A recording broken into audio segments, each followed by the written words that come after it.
O céu da fazenda da família Costa era pintado de tons avermelhados, como brasas acesas lentamente se apagando no horizonte. As árvores altas balançavam suavemente com o vento morno do entardecer, enquanto os galhos secos rangiam como se soubessem que algo estava prestes a acontecer. No terreiro de chão batido, o som das botas de Virgínia Fonseca quebrava o silêncio com passos decididos, porém pesados. Seu coração batia acelerado, como um tambor desgovernado, enquanto o perfume adocicado que sempre usava parecia naquela tarde sufocar, enjoar, como se também não coubesse mais naquela cena. Ela respirou fundo antes de cruzar o portal de madeira da casa principal. O cheiro forte de café recém-passado misturava-se ao aroma da lenha queimando no fogão, criando um ambiente que sempre fora familiar, mas que agora parecia carregado, denso, quase irrespirável. Assim que seus olhos se acostumaram à penumbra da sala, viu Leonardo sentado à cabeceira da mesa rústica de madeira maciça, com o olhar duro e a expressão fechada. Ao redor, Zé Felipe, calado, mexia nervosamente no celular, lendo as manchetes que estampavam os portais de fofoca daquele dia. As crianças brincavam no canto, alheias ao clima que se formava, enquanto Poliana, a matriarca, permanecia ao lado da janela, fitando o horizonte como quem buscava uma saída que não existia. Antes que Virgínia pudesse dizer qualquer coisa, a voz grave e cortante de Leonardo preencheu todo o espaço. Você tem ideia do que fez? O silêncio que se seguiu foi mais ensurdecedor do que qualquer grito. Virgínia sentiu as pernas falharem, mas manteve-se em pé, encarando o sogro com olhos marejados. A polêmica que havia estourado naquela manhã não precisava ser explicada. Todos já sabiam. Mais uma vez, o nome da família estava no centro de um furacão midiático e mais uma vez, Virgínia era o epicentro. Ela tentou começar, mas a voz embargou. Leonardo, sem deixar que ela continuasse, bateu com força a palma da mão sobre a mesa. O barulho seco fez os talheres vibrarem e arrancou um suspiro surpreso, até mesmo de Poliana. Você arrastou o nome da família pra lama. De novo, Zé Felipe ergueu os olhos do celular, como quem queria intervir, mas não teve coragem. Apenas observava com o semblante tenso e o maxilar travado. Virgínia então respirou fundo, fechou os olhos por um segundo, buscando forças onde já não sabia mais que existiam. Quando abriu, sua voz saiu firme, apesar do tremor evidente. Eu não vou me calar. Não dessa vez, Leonardo franziu ainda mais a testa, como quem não acreditava no que acabara de ouvir. Não vai se calar? Você acha que isso aqui é brincadeira? A família inteira sendo julgada, apontada, humilhada. Ela deu um passo à frente, sentindo o chão frio e duro sob os pés, como se cada ladrilho fosse uma barreira a ser vencida. Eu nunca fiz nada que envergonhasse vocês. Leonardo soltou uma risada amarga antes de interrompê-la.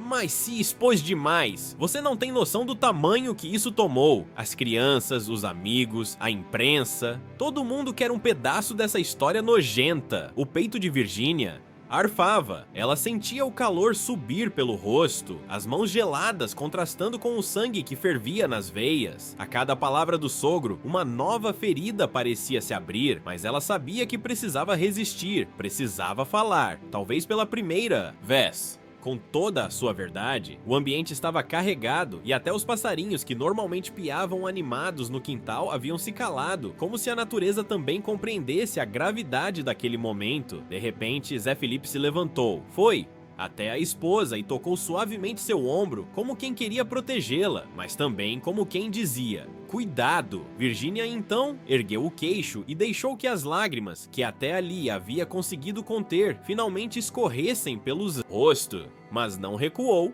Eu não sou mais aquela menina que vocês podiam controlar. Disse com a voz embargada, mas firme. Tenho minha família, meus filhos. E se defender os meus me faz ser chamada de polêmica, então que seja, Leonardo. Levantou-se com força, fazendo a cadeira ranger violentamente contra o assoalho. Os dois ficaram frente a frente, tão próximos que Virgínia podia sentir o cheiro do suor misturado ao perfume amadeirado que ele sempre usava. O olhar do patriarca estava carregado de decepção, de raiva, mas, acima de tudo, de medo. Você não sabe o que está fazendo, disse ele com a voz agora mais baixa, mas carregada de ameaça. Virgínia manteve o olhar firme, mesmo com o coração pulsando tão forte que parecia querer saltar do peito.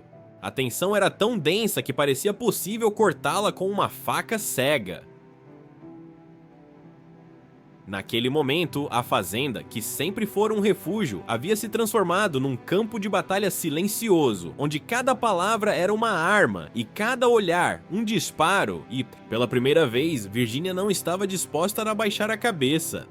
Virginia ficou ali, parada no meio da sala, enquanto Leonardo, ainda com o peito arfando de raiva contida, virou-se e caminhou em direção à varanda, deixando para trás apenas o som seco de seus passos pesados e o rangido da porta de madeira se fechando. Ela não disse nada, apenas soltou o ar que vinha prendendo desde que cruzara o portal da casa, como quem se livra de uma algema invisível. Zé Felipe continuava ao seu lado, apertando-lhe suavemente a mão, num gesto silencioso de apoio, mas também de preocupação. Poliana, encostada à janela, soltou um suspiro longo, quebrando o silêncio denso que pairava sobre a sala. Mas não disse nada. Ali, todos sabiam. Algumas feridas não cicatrizam com palavras. Virginia caminhou devagar até a poltrona de couro desgastado que ficava no canto da sala, sentou-se com o corpo pesado e só então permitiu que as lágrimas, até então contidas, corressem livres pelo rosto. Não eram mais lágrimas de raiva, nem mesmo de tristeza. Eram lágrimas de cansaço, de quem carregava, sozinha, o peso de ter que ser forte o tempo todo. Ela olhou para as crianças, que seguiam brincando despreocupadas, como se a tempestade que acabara de varrer aquele cômodo jamais tivesse existido. E então, pela primeira vez em muito tempo, Virginia se perguntou: até quando? Até quando precisaria enfrentar tudo isso, sempre como a vilã ou a culpada de todas as polêmicas que a cercavam?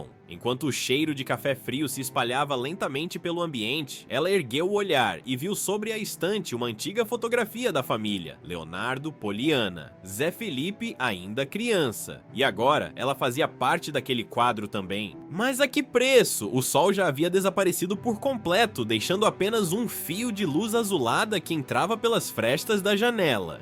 O ar estava pesado, como depois de uma tempestade, e o silêncio não era mais tenso, mas resignado. Virginia respirou fundo, secou o rosto com as costas da mão e, olhando para Zé Felipe, murmurou num fio de voz, quase como um desabafo: a gente vai resolver isso juntos. Zé Felipe sorriu de canto, beijou-lhe a testa e assentiu. Ali, naquele instante silencioso e denso, Virginia entendeu que não precisava mais lutar sozinha, e mais importante, que apesar de todas as críticas, julgamentos e conflitos, havia uma força maior que a sustentava: o amor pela família que construíra e pela mulher que a cada dia renascia das cinzas como uma fênix, pronta para enfrentar mais uma vez o fogo das polêmicas. Na manhã seguinte, o céu ainda estava coberto por uma névoa fina, típica dos dias frios na fazenda, quando Virginia abriu a janela do quarto e sentiu o ar fresco invadir o ambiente, arrepiando-lhe a pele e limpando os vestígios da noite anterior. Ela caminhou lentamente até a penteadeira, olhou para o espelho e, pela primeira vez em dias, viu o reflexo de uma mulher exausta, mas decidida. Não haveria maquiagem, filtros ou discursos ensaiados, apenas sua voz, sua verdade. Sem pensar duas vezes, pegou o celular, ajeitou-se na poltrona ao lado da janela, com a luz natural suavizando as marcas do cansaço, e apertou o botão de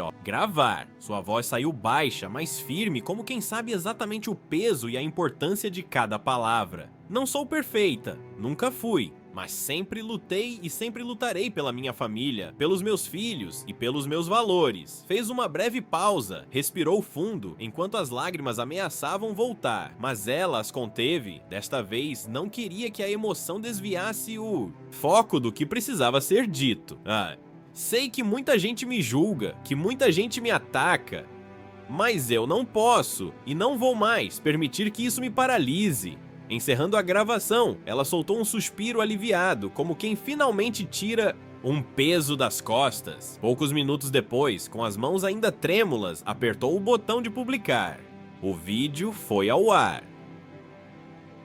Enquanto as notificações explodiam, com comentários de apoio, críticas e opiniões das mais diversas, Virginia colocou o celular de lado, levantou-se e caminhou até o quarto das crianças. Ali, ajoelhou-se ao lado das camas Beijou delicadamente as testas de Maria Alice e Maria Flor, que dormiam tranquilas, alheias a toda a turbulência do mundo adulto. Depois, sem dizer uma palavra, desceu as escadas, calçou as botas e saiu para caminhar pelo campo, onde a terra ainda estava úmida do orvalho da madrugada. Sentiu o cheiro forte da terra molhada invadir os pulmões e, pela primeira vez em muito tempo, sorriu. Era um sorriso discreto, quase imperceptível, mas verdadeiro. Virginia sabia que o mundo lá fora continuaria a falar, a julgar, a criar narrativas sobre sua vida, mas naquele instante, naquele pedaço de chão batido, só existia ela, a mulher que se recusava a ser dobrada pela pressão, que se recusava a abaixar a cabeça e que, apesar de todas as quedas, sempre encontrava uma forma de se levantar. E, mais do que isso, que agora entendia que sua maior força estava justamente em seguir sendo quem era, com todas as suas imperfeições, com todas as suas cicatrizes, mas, acima de tudo, com toda a sua coragem. Enquanto Virginia caminhava lentamente entre as árvores do pomar, com as folhas úmidas roçando-a suavemente nas botas, o sol começava a rasgar a névoa, lançando feixes dourados que atravessavam os galhos e aqueciam sua pele fria. Lá dentro, na casa, Leonardo permanecia sozinho na varanda, sentado na cadeira de balanço que rangia num ritmo compassado, como se marcasse o tempo das reflexões que ele, pela primeira vez em muito tempo, não conseguia ignorar. O celular repousava sobre a mesinha de madeira ao seu lado, com a tela ainda iluminada pelo vídeo que Virginia acabara de postar. Ele assistira a tudo, em silêncio, sem mover um músculo sequer, enquanto as palavras dela atravessavam suas defesas como um punhal silencioso. Na expressão dura e calejada do patriarca, uma ruga nova parecia ter se formado, talvez de preocupação, talvez de orgulho contido, ou quem sabe de um medo que jamais teria coragem de verbalizar. O medo de perceber que aquela menina, a quem tantas vezes tentou proteger e controlar, agora era uma mulher feita, madura, pronta para enfrentar o mundo, às suas maneiras, mesmo que isso significasse confrontar a própria família. Leonardo inclinou-se para a frente, apoiou os cotovelos nos joelhos e passou as mãos pelo rosto, como quem tenta apagar as marcas de uma vida inteira de dureza. Então, num sussurro rouco, que se perdeu no vento que balançava suavemente as cortinas, murmurou: "Ela tá crescendo." Do outro lado do quintal, Virginia, sem saber das palavras do sogro, seguiu caminhando até o lago, onde as águas calmas refletiam o céu agora limpo, sem nuvens, como uma promessa silenciosa de dias melhores. Ficou ali, parada, observando o sioníssimo, próprio reflexo distorcido na água, enquanto o canto dos passarinhos, antes calados pelo peso da tensão, agora preenchia novamente o ar, como se a natureza também soubesse que, apesar de tudo, a vida sempre encontra um jeito de seguir em frente. E assim, entre silêncios, confrontos e lágrimas, a família Costa atravessava mais uma de suas tempestades, deixando no ar uma pergunta que nenhum deles ousava responder, mas que todos carregavam no peito: até quando as palavras não ditas moldariam os caminhos que escolhem seguir?